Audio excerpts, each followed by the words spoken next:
The camera. This piece of glass, plastic, and metal was absolutely revolutionary. Today, we take the machine for granted, but how the camera affected society when it was first made and how it affects society today is very interesting subject matter. Without further ado, let's get started. Ah yes, the camera. The original concept of the camera was known as the camera obscura. First invented in the late 1500s, a device that we used to bend light in order to project an image onto something else. The only issue was it was upside down. The tool was mostly used for painting and drawing as you project an image onto a canvas. The concept was later developed into a photographic camera for the early 1800s. With the first successful photographic camera came with a boatload of societal issues. Many Native Americans believed that if you had a picture taken of you by one of those cameras, then your soul would be stolen by the camera. Although today, Native Americans will cherish photos of lost ancestors, and the belief of pictures stealing your soul has faded into history. Native Americans weren't the only ones who had this issue with the camera, though. Americans in the 1800s were skeptic of camera for their ability to reproduce life. Let's put it like this. You're a farmer and you see this crazy new invention that can practically bring people back from the dead, in image form, or can save what someone looked like. People were skeptical and thought it was paranormal, so photographers showed off pictures of American elitists, showing that they could preserve the image of what someone looked like before. After Abraham Lincoln's picture, photography blew up, leading us to today's great photography business. Heck, there are companies specifically for taking your picture, right? Ever got a school picture? Now I know what you're thinking. Why should I care about all this boring stuff that happened hundreds of years ago? Well, sit tight. I'll get right on it. Mass surveillance. How would you feel if everywhere you go and everything you do is being watched by your government?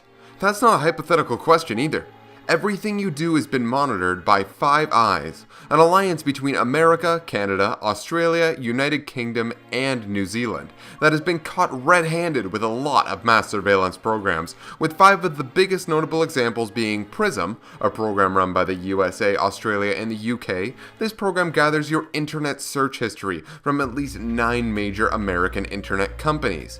X-Keyscore, a program that gathers global internet data from the USA, Australia, UK, Canada, New Zealand, and even Germany. Tempora, a program run by Britain that gains large amounts of internet searches and data by abusing fiber optic cables.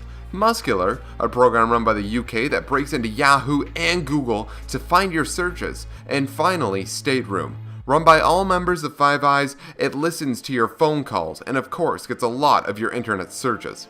Now you're wondering, what does this have to do with cameras? Well, everything. Five Eyes found a loophole around domestically violating our privacy. They just got another member of Five Eyes to do it. For example, the Canadian government sets up all kinds of cameras in America and tells America what they need to know. Then America sets up cameras in Canada and tells Canada what's happening. It is a violation of our freedom, but with these loopholes, there isn't a whole lot we can do about it. So next time you're afraid of a predator watching you through your webcam, just remember, it's more likely to be your government. Now, the camera's not bad. There are an insane amount of positives to this invention. Without the camera, we would not be able to see our history, have pictures of loved ones, watch television, see landmarks without an expensive trip, and have globally followed celebrities. But the most important thing we would miss out on, of course, is the selfie.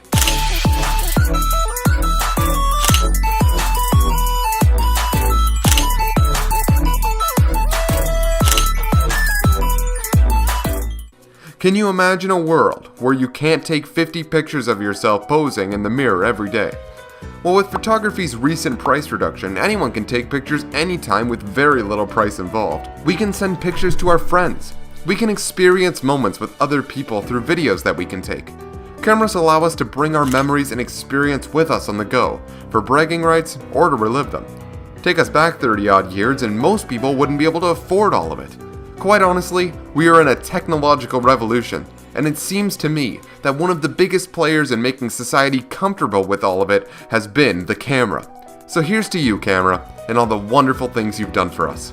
And thanks for watching. Have a great day.